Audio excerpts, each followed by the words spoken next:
বিসমিল্লাহির রহমানির রহিম।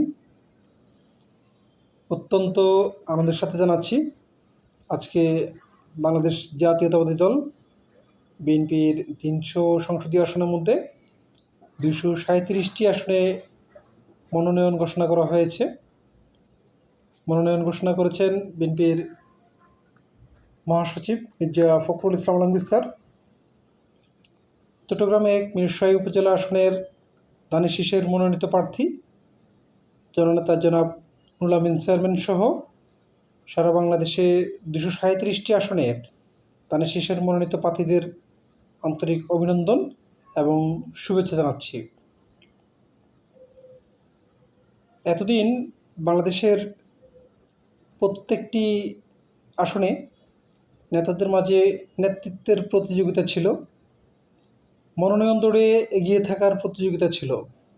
আজকে সকল প্রতিযোগিতার অবসান ঘটিয়ে যারা ধানের শীষের মনোনয়ন লাভ করেছেন, যারা মনোনীত হয়েছেন, সারা বাংলাদেশের বিএনপি এবং অঙ্গ ও সহযোগী সংগঠনের নেতাকর্মী এবং সমর্থকদের প্রতি বিনীত অনুরোধ থাকবে, আপনারা ঐক্যবদ্ধ হয়ে নিজেদের আসনে ধানের শীষের মনোনীত প্রার্থীকে সকল ভেদাভেদ ভুলে বিজয়ী করে আনতে হবে। এটা প্রত্যেক নেতাকর্মী সমর্থকের দায়িত্ব এবং কর্তব্য।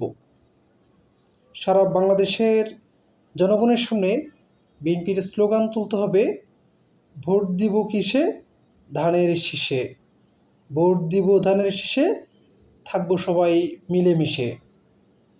হৃদয়ে বাংলাদেশ, সবার আগে বাংলাদেশ, বাংলাদেশ জিন্দাবাদ। ধন্যবাদ সবাইকে।